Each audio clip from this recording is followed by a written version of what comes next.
So with neuro, we're going to talk about, basically we're worried about ICP, intracranial pressure. So normal ICP is 5 to 10 millimeters per mercury. And it consists of basically three things. So you have your skull, and inside your skull are three things. There's CSF, there's blood, and there's brain. All right? These are averages, but you have about 10% of that in that space is CSF, about 12% is blood, and about 78% is brain.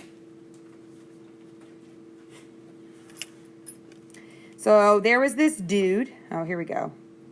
I always look at it kind of like a pie. Brain, CSF, blood. But there was this dude, Monroe Kelly, and he came up with this doctrine that basically says that these contents have to remain at a constant volume. That you always have to have about 10% CSF. That you always have to have about 12% blood. You always have to have about 78% brain. Because it is an enclosed space, you know? It's not like your arm, where if you have swelling, your skin will expand. Your skull doesn't expand. It is always the same space. So if one of these increases, something else has to decrease. So if you have increased amount of blood, you have to decrease CSF or brain tissue. Can we really decrease brain tissue? Or is it ideal? Because if we start putting pressure on that brain, because if there's a blood vessel that's expanded, and that blood vessel expands and puts pressure on the brain, anytime we have pressure, what happens to that tissue that's being put pressure on? Yeah, it's ischemic. Great, that's exactly right. It will die off. So we don't want brain tissue to die off. So typically, if your brain swells because you have a head injury, it's going to be put pressure on the blood vessels, right? So then your blood vessels are going to get squished. Can you get as much oxygen to the brain? No. So then the brain dies anyways because it's not getting the oxygen it needs. So whenever you have this enclosed space, you can only have so much of everything. And anytime there's an increase in one, you have to have a decrease in the other. So all these contents have to remain the same. Like I said, if one increases, the other decreases.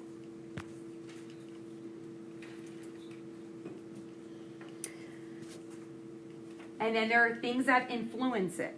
So that's important for us to know as nurses because it's all about our nursing interventions, right? What are we doing when we're taking care of these patients who have increased intracranial pressure? And what we're going to do today is talk about different disease states in which we can increase that intracranial pressure. So it's really important for us to recognize signs and symptoms of increased intracranial pressure and what interventions we need to do to make sure that we decrease ICP so that we don't have damage to the brain. So obviously lesions, we talked about it. If there's a tumor in the brain, right, it's going to take up space. If there's injury, like I said, a head injury, it will take up space. Infection causes inflammation, right? So if you have an infection, we're going to talk about meningitis, encephalitis. That's an infection. It causes inflammation, causes swelling. Any kind of insult, like ischemia.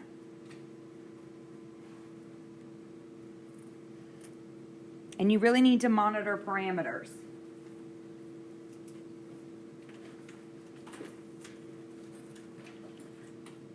And treat causes. And certain things, you know, as we're taking care of our patient, we've got to realize that things like, you know, their CO2 level is high. And we think of respiratory, right? We only think respiratory when we think CO2. But when their CO2 is elevated, what happens to our veins and arteries? What do? They dilate, right? So if we are vasodilating, so if I have a patient whose CO2 is high and they have a brain injury, and they're vasodilating, they've already got inflammation. They can't take that vasodilation because that's too much blood. Because I only have this much space. And if my brain is already kind of pushing up into my blood vessel, and then my blood vessels are dilating, that's going to be a cause for a problem. So maybe I need to make sure that my patient with a head injury has a low CO2. I have to worry about temperature, pain, agitation can increase ICP, right? Even increased intra-abdominal pressure can increase ICP because it's going to cause a backflow of CSF. So you just have to be careful of these things because all this can influence that. All right. So, in general, clinical manifestations, the first one is change in LOC. This is a priority. Anytime you have a patient that has a change in their LOC, they're a priority patient. Because basically, something's going on. And remember, it doesn't have to be drastic changes in their LOC. It can just be they're a little irritable or they're a little bit more confused, or when you saw them earlier in the day, they said, "Oh, hey, Amanda, you're my nurse today, great." And then you walk in a little bit later and they're like, "Hi," and they don't remember you as much, okay? Any change in LOC indicates that something's going on with the brain. They're not probably getting enough oxygen, not getting enough cerebral perfusion. They can complain of a headache. Their eyes. Their eyes are a big one. They can get papilla edema, but it is a medical emergency, a neurosurgical emergency, if their eyes become fixed and dilated, especially if one is normal and the other, well, it's really bad if both are fixed and dilated. But even if one is fixed and dilated, that's a problem. If they have any impaired movement, sometimes the pressure is so high in their head that they can't, move their eyes left, right, up, down.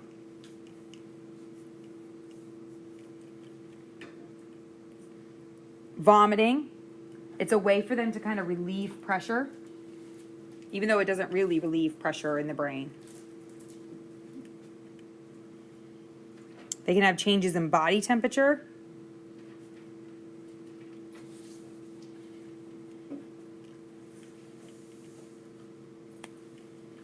Decreased motor function.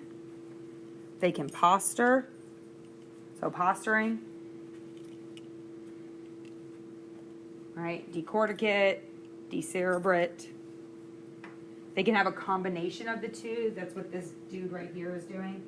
Or they've got both kicking.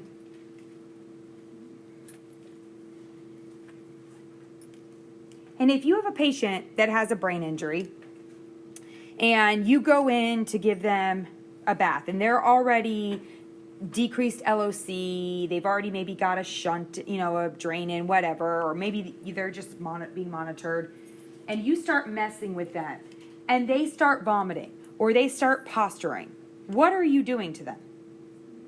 Stimulating them, right? You're increasing their ICP. Should you keep doing what you're doing? No. That's a sign. They're trying to tell you that, okay, this is too much for me, please stop.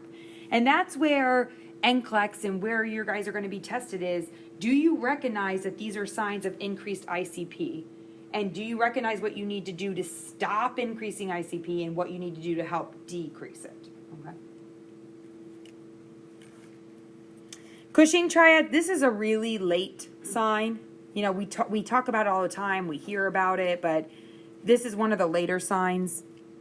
And basically with Cushing's triad, they have increased systolic blood pressure, decreased heart rate. And this is where they'll trick you a lot, is with the respirations. They'll always say increased respirations or decreased respirations. It's not an increase or a decrease. They're just irregular. So systolic blood pressure is rising, diastolic stays low. So they have that widened pulse pressure.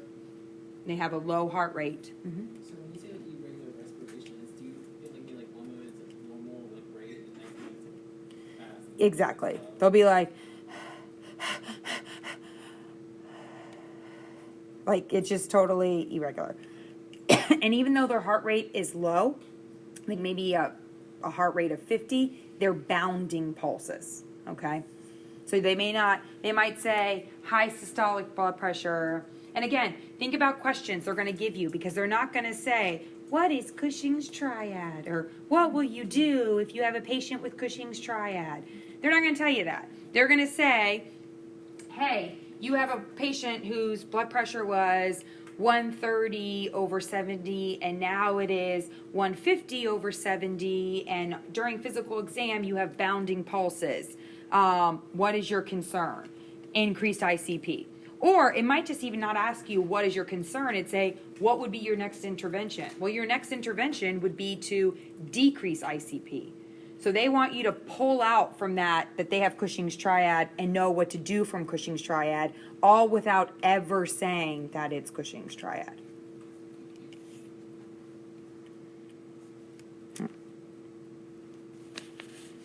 All right. I don't think anything got added to that. Oh, just tells you the positions. Change in speech. They can also have seizures, which we'll talk about.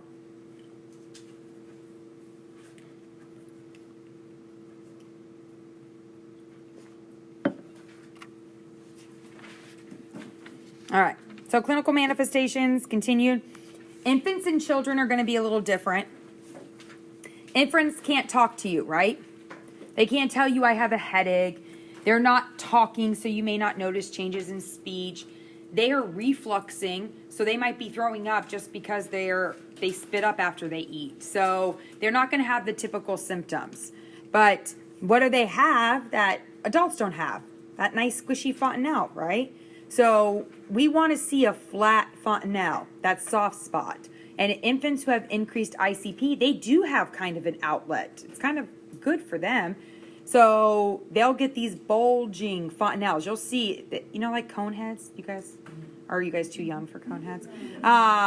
Cone heads, like it looks like a little cone, like a baby cone head, okay? They're bulging. You would see it. They'll have change in their feeding habits, okay? They won't throw up, but they're going to be they don't want to eat, right? It hurts their brain to concentrate on that. And they feel sick. They're irritable. Now, sometimes that's hard to tell with some babies. Some babies are just irritable babies. But if the mom is like, normally she doesn't cry and she just seems like she's crying all the time, and I have fed her, I have changed her, she has slept, and she just still doesn't seem happy. They can get a high-pitched cry.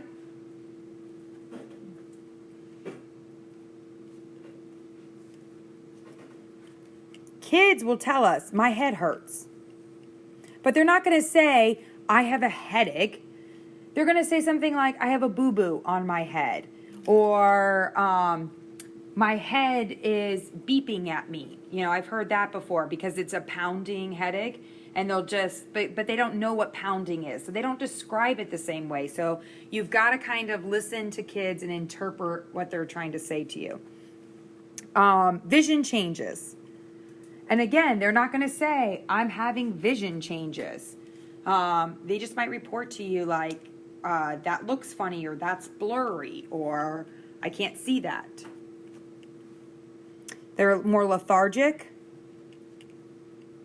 Any of you gone to Powell's did you guys go to Powell daycare? Did those kids ever stop running around? Right? They are like nonstop little monsters, right? We were at a pool this weekend, and my exchange student said, well, how long will we be here? And I said, until my son won't annoy us back at the hotel.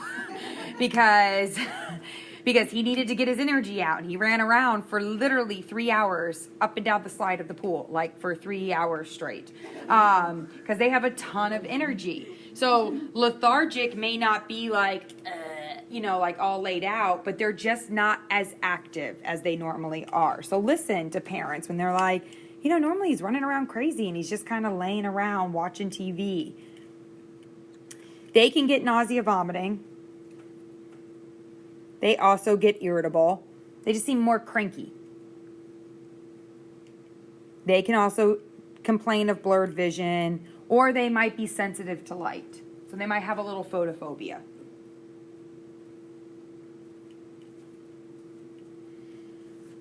It's just important to remember they don't use those same words that we use. So listen to them because they're giving you a hint. They're telling you what's going on just in their own way.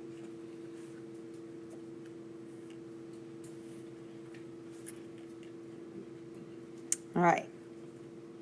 So diagnostics, obviously we need a really good, if we see any clinical manifestations, if we're worried at all about increased ICP, we need a good neuro assessment. And one of the first things we need to do is check mental status. And how the quick way to do mental status is what? Does anyone know? Glasgow. Yep, GCS. Okay. You have to know GCS. It's on page 1323 of your book. It's table 56.5. You have to know how to calculate it. There's 3 things they're looking at. Eye, verbal, and motor. I'm sorry, what? She had asked Oh, yep. 1323. Table 56.5. There's a box on there. It tells you exactly the GCS. And it's, like I said, it's verbal, it's eye, and it's movement. And basically, you can get the max score you can get is a 15. Anything 8 or less is basically you're in a coma. You'll hear a lot of people say, like paramedics will say 8 intubate. Like if whatever, I forget how they slow. like 8, Less than 8 intubate. Thank you. Yes. So you can't have ones. One is like you're dead. Okay. Like if you have a GCS of 3, you're basically dead. So there's not a lot of play in there. But basically, do you open your eyes by yourself? Or does somebody say your name and you open your eyes? Or does somebody have to rub you and you open your eyes? Or does somebody really have to pinch the crap out of you for you to open your eyes? Same thing for verbal. Do I just talk to you? Do I talk when someone talks to me? Do I have to really, again, pinch the crap out of me to respond? So, and then movement. So you have to know those. You have to know GCS. You have to be able, they're not going to say, your patient has a GCS of 13. They're going to say, you walk into a patient's room, they open their eyes spontaneously when you call they open their eyes when you call their name, and they verbalize spontaneously and moving all extremities. What is their GCS? Okay, you've got to know how to do that. Mm-hmm. Is it harder to get a GCS on like a child since like sometimes they just don't want to talk to people? Or, like, it can sometimes be harder, yeah. But remember, it's a quick assessment. So if you have a GCS of 13 or 14, if you guessed a little bit wrong there, that's not going to be a huge difference. You're not going to make a mistake and give someone a GCS of 8 that really should be like a 13. It would be pretty obvious. So it's a little harder, but it's meant to be a quick assessment, and you being off by 1 or 2 points. Now, for testing purposes, that's not the case, and you all are going to yell at me if you're 1 off. But in general and clinical, you'll be okay. All right. So eye, verbal, motor.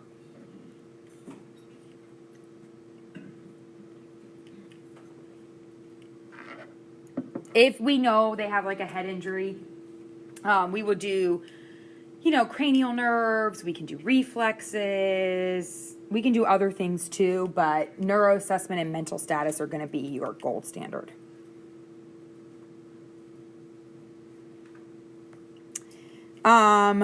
Management. Establishing an airway is always your first priority. It's always number 1. Especially if they're unconscious.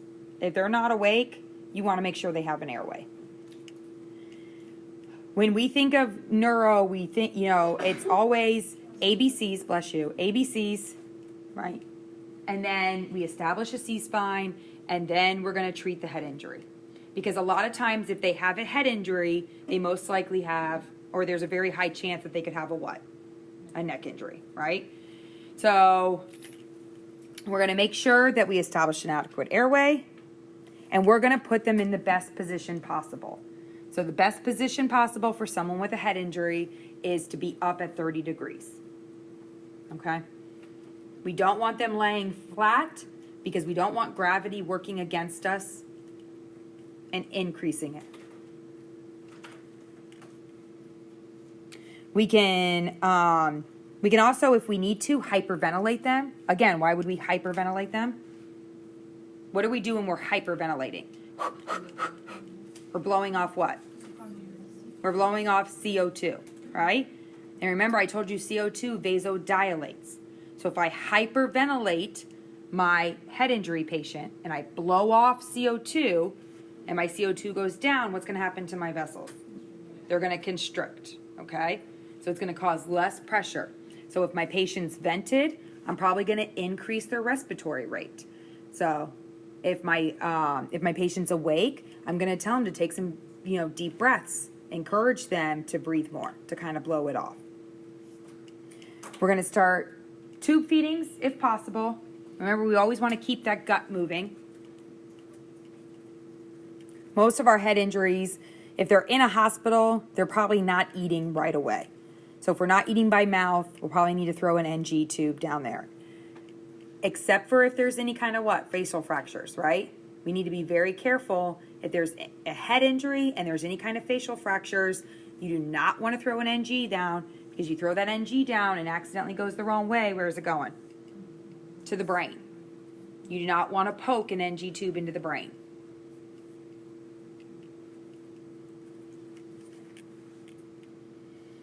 You don't want to do things that are going to increase their intracranial pressure.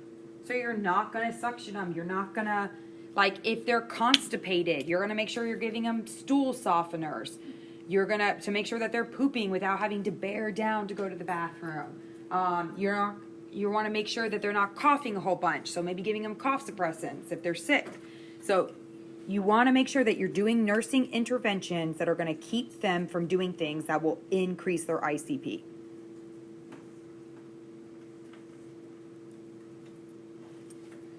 We're going to monitor their ABGs, their electrolytes, and a lot of times we do drug therapy. So I just went to a conference at Tampa General, a pediatric trauma conference, and they were talking about drug therapy for ICP. So we talk a lot about using osmotic diuretics, about using mannitol, because it helps decrease cerebral edema, because it pulls fluid out and decreases that edema. And they were saying that, yes, that's still the practice. So I'm still going to lecture about it now. But they were saying that they really only use it for a short period of time now in the hospitals, with the very acute part of the injury, and then they get them off of it. So if you've been in healthcare, and I know many of you work in healthcare right now, you've probably seen mannitol used a ton, and they use it for long periods of time, but they're really starting to pull away from that because there's a lot of bad effects from the mannitol. But for now, that's what we're sticking with. They give the mannitol, decrease cerebral edema. If they give the mannitol, then that pulls the fluid out. They give the diuretic for them to pee it out, all right? Corticosteroids, again, there's still some controversy about that too. We used to give anybody who had a possible C-spine injury or any kind of inflammation corticosteroids because they help decrease inflammation. You don't see that as much anymore in practice, but because we're using your book and ATI material, that's what we're going to go with. So I only tell you that so when you're in practice and you see it a little different, you're like, that's not what Dr. D told us. And then phenobarb is used if they're having seizures.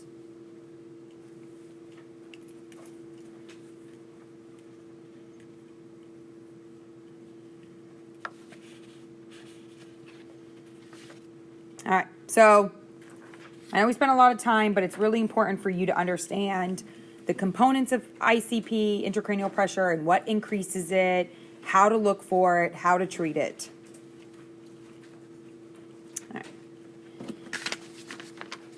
So we're going to talk about seizures first.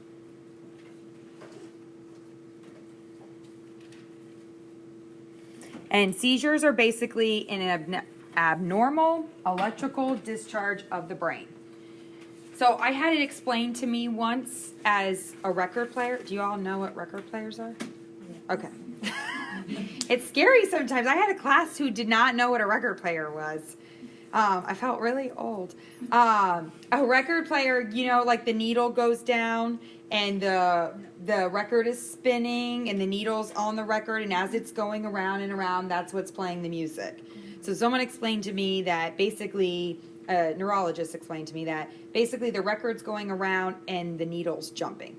And that's what a seizure is whenever the needle jumps, that's the seizure, okay? So there are different types, and we don't know what causes it all the time. A lot of it's idiopathic, meaning we don't know what causes it. There can be some genetic component, there can be stress, it can be because of an infection, like a meningitis. It could be metabolic, it because of injury, meds. Lots of things can cause seizures, but a lot of the times we just don't know what causes them.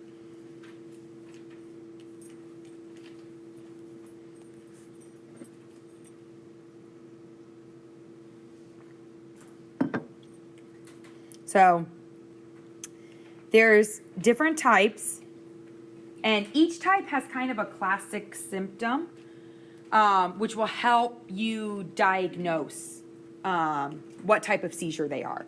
So you have to listen to parents when they describe the seizure, because they'll give you some characteristics that are very classic. All right. So a generalized seizure is both sides of the brain. There's no warning with a generalized seizure. And there are 3 phases. So with a generalized seizure, they lose consciousness.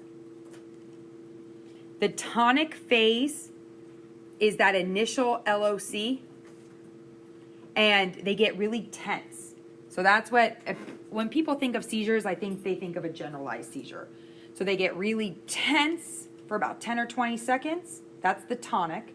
The clonic is that rhythmic movement that happens afterwards. Okay? And that can be, it's a rhythmic jerking. So tonic, clonic. Okay? And that can last anywhere from 30 seconds to over an hour.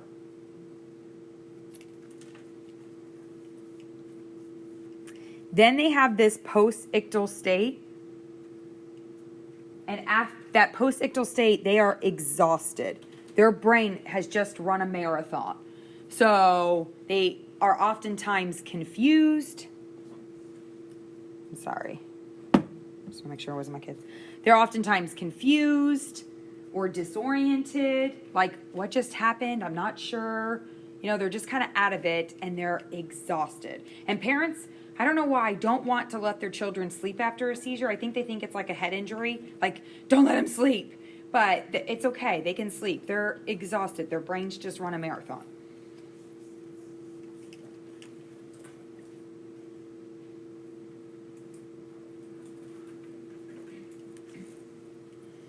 Partial seizures are just one side of the brain. So think about that record player. A generalized seizure is, as it's going around, it's jumping around the whole brain. Whereas a partial, it's going around, jumping here. Going around, jumping here. It's always happening on one side. Okay. There can be simple partial seizures, meaning that they don't lose consciousness. Or they can have a more complex where they do lose consciousness. But they typically have an aura. They can tell you it's happening. So I had seizures as a kid. I had them up until throughout college. And I could tell you when they were coming. I got a tingling sensation, and I knew right then and there. And I would tell people, I'm like, don't call 911, I'm going to have a seizure. And I would just sit on the ground, and I would have my seizure. Because I would lose consciousness. I knew it. I remember, and mine tend to be stress related. And I don't have them anymore. They never found a reason for them, but it was anytime I had like really something significantly painful, or I was super stressed out. And a lot of times it was a combination of the two, and I could tell you I was going to have one. Which is funny though, because I gave birth to my 10-pound son with no meds and never had a problem. So thank God I had outgrown it. But I can tell you, I got that tingling sensation. My now husband was my boyfriend at the time in college, and I remember we were fighting, and so I was really stressed out, and we were having this huge fight over, I don't even know now, and I packed up the cat, and we were gonna break up, and and I remember screaming and holding the cat, and all of a sudden I was like, and now I'm going to have a seizure and don't call 911. And I had never told him that I had them because I hadn't had one before. And I just sat on the ground and had a seizure. And he was like, what the hell was that? They're very, so you could have one where you have no loss of consciousness. I lost consciousness and I could tell you, I knew exactly what. So, but I've outgrown them, thank God, knock on wood. So, absence, there's a brief loss of consciousness, but they're unaware. So an absent seizure is kids are often described as daydreamers if they're having absent seizures. So I'll be sitting here talking and I'm giving a lecture and I'm still giving my lecture to you and I just keep talking like nothing happened and you're all like, did she just realize she just zoned out for a minute? That's what they think of. It will be kids, they'll be talking to their parents. They'll be like, Mom, I had so much fun at school today. I was playing on the playground and this little girl came up to me and the parents are like, did you not realize you just stopped your story? That's an absent seizure, all right? There's no loss of muscle tone though. So they do have a loss of consciousness, but there's no loss of muscle tone. Like with the generalized and partial seizures, if there's a loss of consciousness, there is loss of muscle tone. But not with absent seizures. Like I said, there's staring spells or daydreamers. So even if they're not talking, they're the kids who are in class who all of a sudden seem to be just staring off in space. Half the time I wonder if most of you are having absent seizures as I'm lecturing. Let's be honest. Yeah. Sometimes I'm like, I'm not sure if they're with me. All right. So, again, airway. Oh, it does diagnostics first. I'm sorry. Diagnostics. They can do a whole bunch of diagnostics. I mean, they have a seizure. I remember going through the ringer. They did EEGs on me. They did them when I was awake. I got admitted to the hospital for an overnight EEG to see what was going on. They did MRIs to make sure I didn't have a lesion. Because there's so many different reasons a seizure can occur, there's all those different labs and diagnostics that you can do to try to figure out what's causing them. So you can have febrile seizures, right? Just when your temperature gets high. So there's lots of different things. So they can do labs like a CMP, a CBC to see if there's an infection or some kind of metabolic disorder. They can do an MRI or a CAT scan to see if there's a tumor or something going on. They can do a lumbar puncture for meningitis if they think it's the cause. So there's lots of diagnostics because they're trying to figure out what the cause may be. And they may go through all these diagnostics and find nothing abnormal because we may not know what's causing them. Nursing care management, basically, again, the focus is always airway first, ABCs. Then we make sure that they're safe. All right? They often are times that are at risk of aspiration just because of, they can't swallow. They've got loss of muscle tone. So we're going to make sure they're airway and we're going to make sure they're safe. All right? So when I was little, I used to have to carry around, it looked like a popsicle stick. And whenever I had a seizure, I was supposed to stick that in my mouth to fall on the ground so I wouldn't bite my tongue. That was the theory behind it. Now we realize that, thank God I didn't choke and die, that we will choke and die, kill people if we do that. So you don't want to put anything in the mouth. You just want to make sure, and then basically you don't touch them when they're having a seizure, okay? If I was to fall down and have a seizure right now, you would just push the desk away and just let me have my seizure and make sure I'm safe, Okay? If you try to restrain them or move them, not only could you hurt the patient, you're going to hurt yourself. All right? The only time you really intervene is if their seizure is prolonged. Then you're going to be giving them something like Dilantin, and that's up the bottom, right? You're not trying to put an IV in this patient. You're going to give them PR, Dilantin, or diazepam, and you're just going to stick them up the bottom and let them to help them treat the seizure. Otherwise, you just keep the area safe around them. All right. So airway, breathing, and safety. So if someone stops and has a seizure and you're with them, you don't leave them, because it's important for us to monitor what is going on during the seizure, especially things like how long did the seizure last? Did the patient tell you they were going to have a seizure? Or did they say, I don't feel good or something? What's happening during that seizure? Were they tonic? Did they have clonic movement? Did they have loss of bladder or bowel? And then you're monitoring their airway as well. So you stay with that patient. Mm-hmm. So can somebody have like seizures if they're going through like withdrawal, like alcohol? Oh yeah. Mm-hmm. I was at work like, well, this is like a couple years ago, and I was gonna get this guy's like vital signs, and all of a sudden like I turn around to grab the blood pressure cuff, and I see him on the floor listening, and I was like, what the hell? Like, Yeah. I just turned around, and all of a sudden there was like nobody around, and I was like, oh my god, like, so I just like turned him on the side and put a pillow like on his head. I was like, I don't even know what to do, and then I finally called for help, but it was like the first time, like when I actually first started working, so I was like, what the hell is going on? And that's pretty much, you did the right thing. You just keep them safe and you call for help. But you stay with them, because not only do you want to make sure their airway is staying intact, you want to observe what's going on. Because a lot of times that's going to help direct us on what diagnostics to get. Because again, there's 8,000 diagnostics we can get. But if we kind of know what was going on with the patient and before and during the seizure, that's helpful. So we stay with the patient. We have someone else call 911. And then we observe it. Don't panic. People tend to freak out. Mm-hmm. There's a question. So, when people just stare into space, but nothing happens, and they come back, that would be a seizure? Well, I mean, if they're just daydreaming or just staring into space like you guys sometimes do, that's not necessarily a seizure. But it could be a seizure. So if you're concerned, then you would start diagnostics. I also have a friend, but I don't know what it would be considered as a seizure, but she'll literally be driving and be like, oh man, I'm getting one again. And I'm looking at her like, are you kidding me? Yeah, they shouldn't be driving. She drives, she's a nurse, she does everything, and she just kind of like goes like this, and then it'll be done. Like, what is that? Would that be an I don't know if that's She's been treated for it. okay. So it would probably be it's either an absent or a partial. She'll be a simple partial. When she was pregnant, she'd always get them. They Yeah. used to be like the whole body, and then as time went on, now they're just like, oh, I'm getting one. She'll stop what she's doing, have it for like 30 seconds. Or, I don't know. She looks fine to me.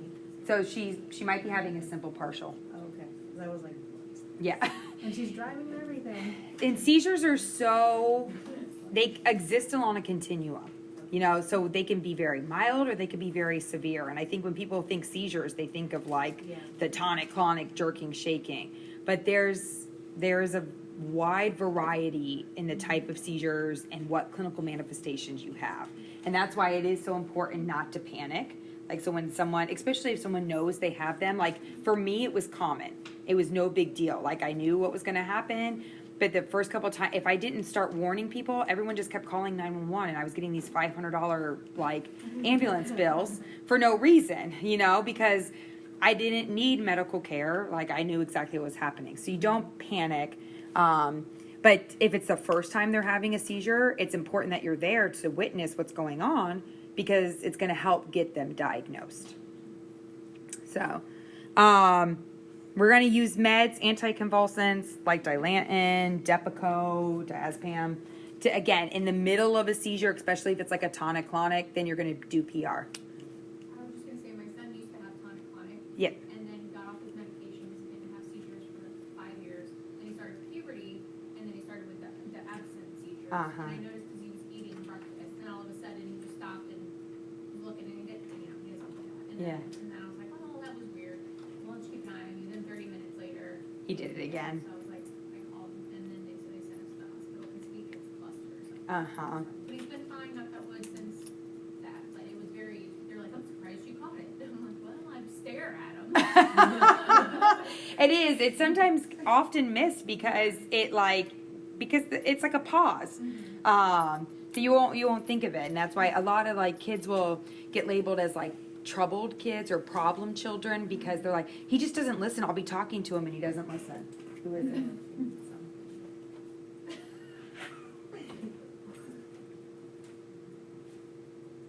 Oh, like 6? Yeah. Ish. Yeah. All right. So we'll do anticonvulsants. And then oftentimes they're put on anticonvulsants for a period of time if it's a problem. So if they have like a febrile seizure or, they're having some absent seizures, but it's not affecting their quality of life, they don't go on daily meds. If they have tonic-clonic seizures, sometimes they have to be on maintenance meds.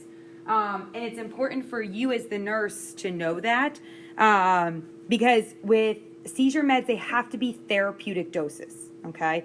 It's not like Tylenol, like I give it and it works and it goes away. You have to have a therapeutic dose. So kids that are on seizure meds get their labs drawn regularly, and if their dose is too low, they get bumped up to become therapeutic, or if it's too high, they bring it down.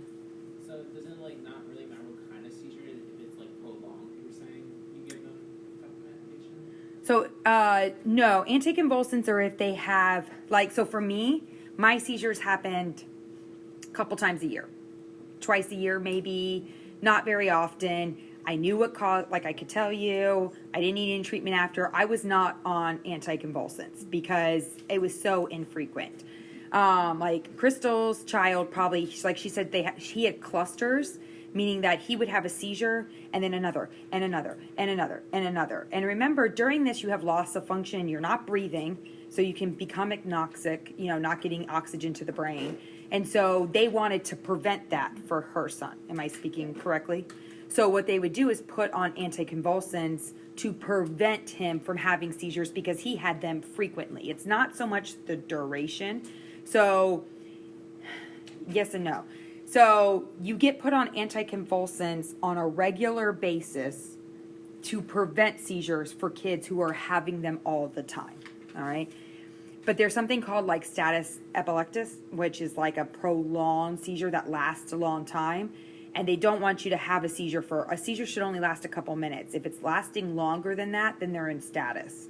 And the whole time that they're in status, meaning they're just seizing, I've seen kids that are clenched like this and jerking for 20 minutes. That is exhausting to the muscles.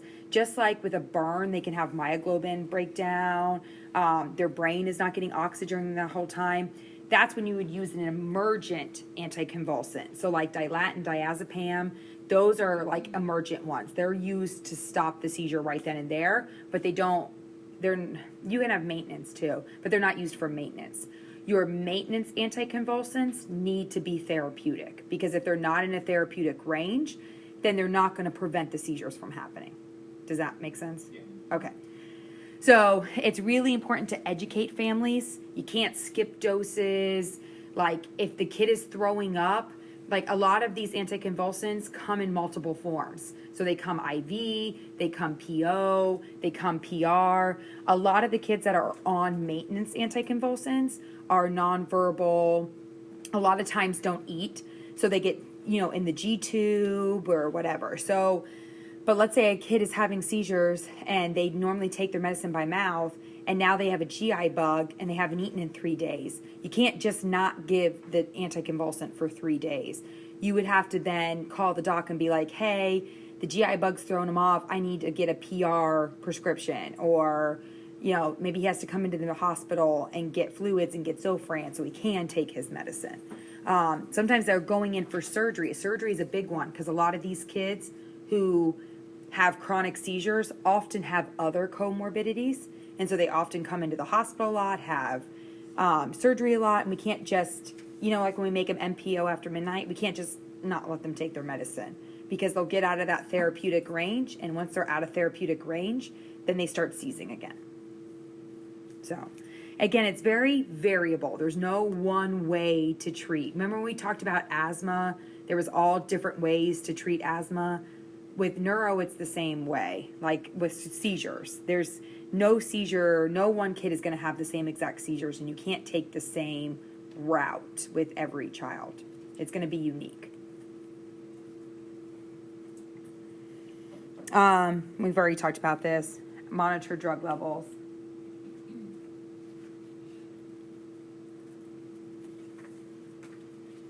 All right.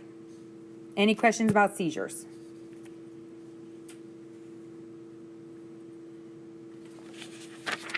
All right, meningitis. It's inflammation of the meninges. So meninges, remember meninges are basically the membrane that covers the brain. So you have the brain itself, and the meninges are the membrane that cover it. So meningitis is inflammation of that membrane. There are two types. We're going to focus mostly on bacterial. That's why it's bigger. But there's also non-bacterial.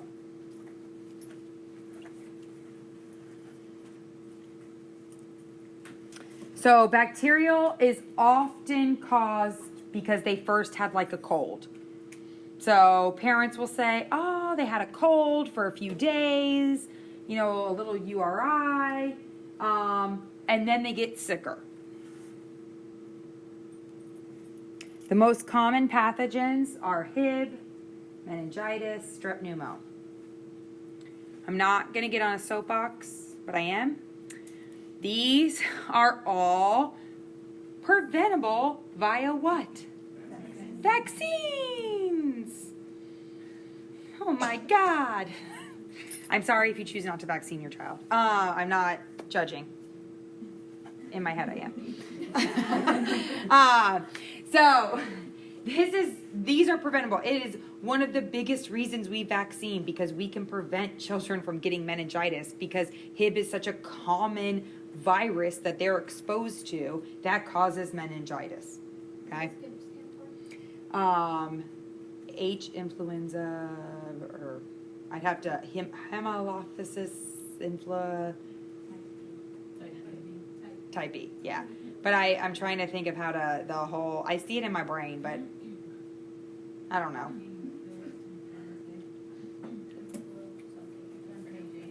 Was I in the right track? All right, good. So they're all totally preventable, okay? It is spread by a respiratory droplet,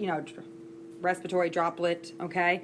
So that's why kids spread it so easily, because they're constantly like sneezing on each other and snotting all over each other, and they get colds, and we can prevent this by giving them their vaccines. Hib is the most common, for sure.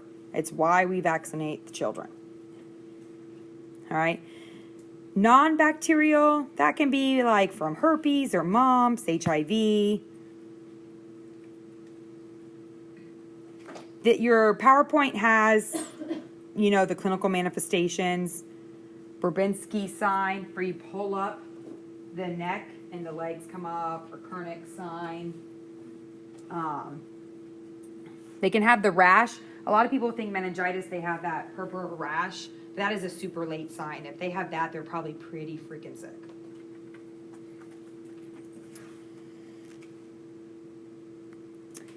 So again, there's differences between older and younger kids. But we already talked about, remember, these meninges that are sitting on top of the brain are all inflamed, okay? So if your brain, you only have this much space in your skull, and now your brain is inflamed and it's taking up space, what is it doing to your ICP? Increasing it. So these clinical manifestations are going to be pretty much like what we already talked about with the clinical manifestations of high ICP. So for a younger kid, didn't we already say that they're irritable, the high-pitched scream, not wanting to eat? We already said that. The only difference is because this is an infection that's causing it, they're going to have a high temperature with it as well. Okay? So you already know the clinical manifestations of high ICP. You already know it for an older kid. They have a headache, they're vomiting, they don't like bright lights. We talked about photophobia, right? So they're maybe a little confused or irritable. The difference here again is they can have a temperature because it's infected, and with this, they get the neck stiffness. That's what makes this different. You know ICP, you know increased ICP signs and symptoms. What makes it different for meningitis is the temperature, the neck stiffness. And our kid's gonna come in and say, I have a stiff neck. No, they're just gonna come in and not move. So you've gotta do if you suspect it, you have to do a really good exam. And if you say, move your head up and down to a kid, Jasmine, like you were saying, sometimes they don't listen to us. So you've gotta entice them. You've gotta hold up like a treat for them, like a popsicle up here, and then move the popsicle down, or a toy they want. You don't say move your head to the right and left, because they're just gonna look at you. You have to be creative sometimes. They often will say that, if they have meningitis, you can't, I feel like I can't do it, but you should be, right now, all of you should be able to touch your chin to your chest, right? I don't know, is my neck too fat or something? I feel like I can't do it, but I know I don't have meningitis. People who have meningitis, when you try to do that, that's at Brzezinski, they'll scream because they cannot come down and touch their chin to their chest. Diagnostics, we do a lumbar puncture. And it is very specific. It is high protein and low glucose with white blood cells. So what you should see when you do a lumbar puncture, and if you get a champagne tap, which is like, you're the bomb if you can get a champagne tap. Meaning that you go in and you get totally clear fluid out. No blood, okay? With meningitis, the protein is increased. And think of it kind of like Pac-Man. Pac-Man eats all those little dots. Pac-Man is protein, and he's eating all the glucose. And that's why glucose is low. Okay? So Pac-Man's eating up all the glucose, all the protein, and that's what's causing it. White blood cells are high because there's an infection, right?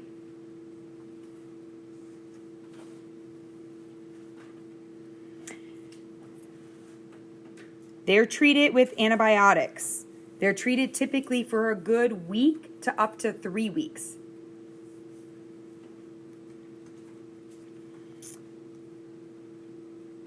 Antibiotics are like penicillin, ampicillin. Sometimes they can use like ceftriaxone, which is Rocephin. They are put on respiratory isolation. How is this spread again? Droplet, right? So it kills me when I see someone and they're going in to do an LP on a patient that they think has meningitis, and they all just walk into the room. And I'm like, anybody want a mask? Anybody? I mean, we think the kid has meningitis. We're going to do an LP on the kid. But yet nobody is walking in with protective gear. So if you suspect a person has it, you act like they have it, okay? If you are willing to torture that child by poking a needle this big into their spine, into their back, then if you're that concerned that you're willing to do that, then you probably should be concerned enough to protect yourself, okay? And I see a lot of it all the time. They're like, oh, we think they have it, but then they don't protect themselves. So make sure they're on respiratory isolation. Obviously, we're going to decrease stimuli, because anything that stimulates them is going to do what to their ICP? Increase it. So is NCLEX going to say, as an answer, your patients, they're going to give you a scenario and you're going to be like, I know this is meningitis. I know I have to decrease stimulation. Is one of the answers going to be decrease stimulation? No. It's going to give you examples of that, okay? Get their temperature down. Use Tylenol if we need to, because their temp. Decrease their ICP. Any interventions. And if they're having seizures because of it, we need to control the seizures. Ventilation, hydration.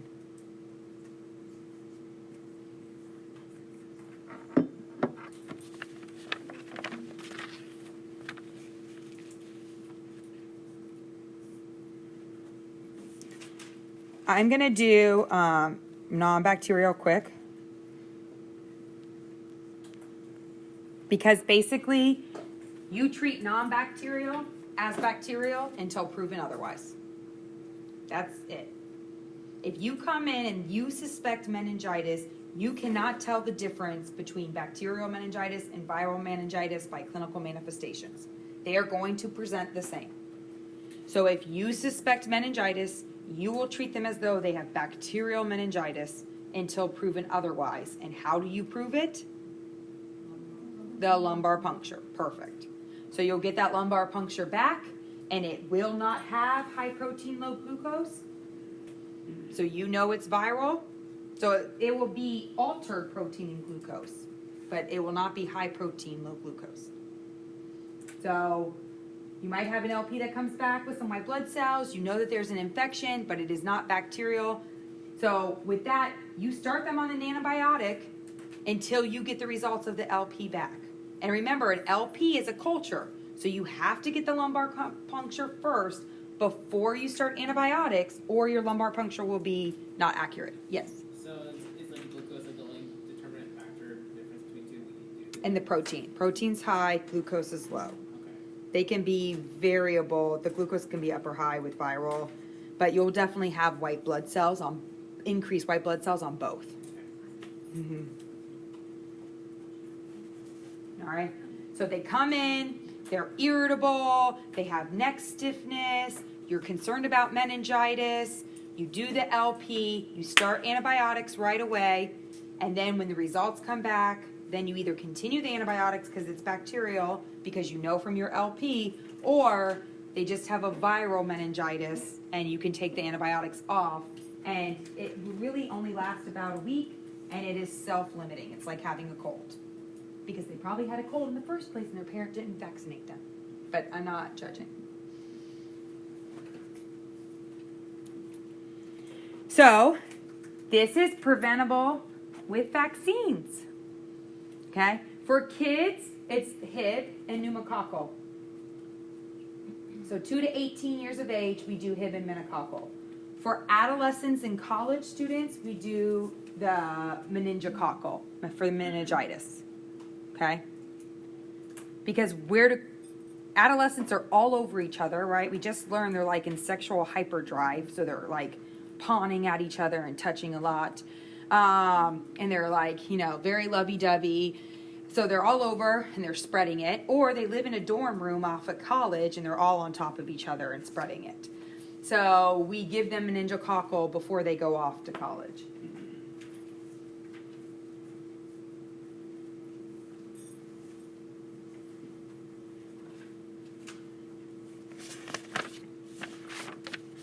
All right.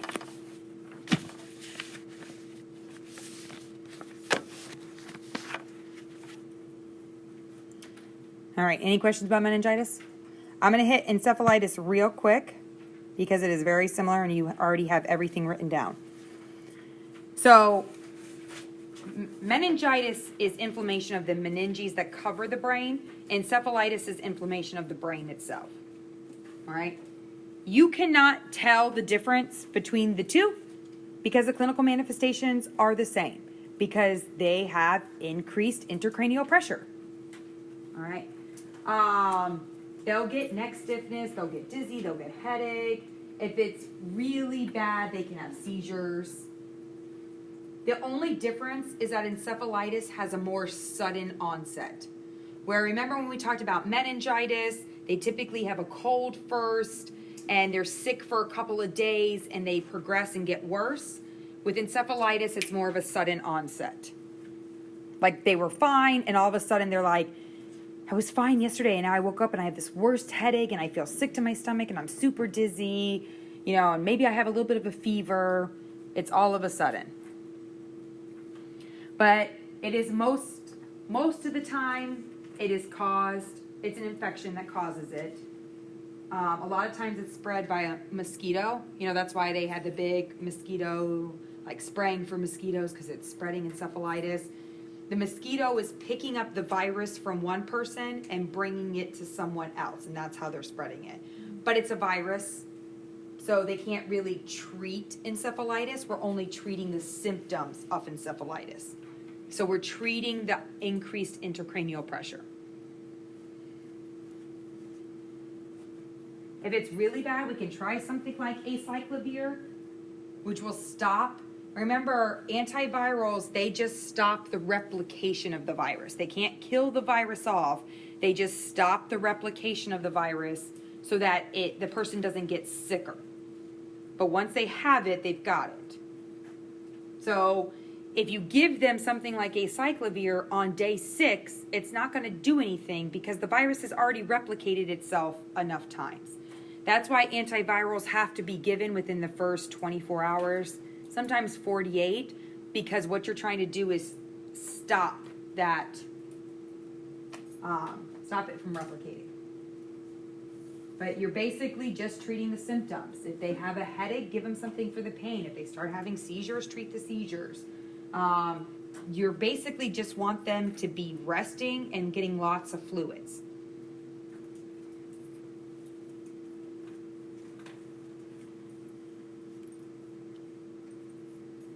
And that's all I have to say about encephalitis.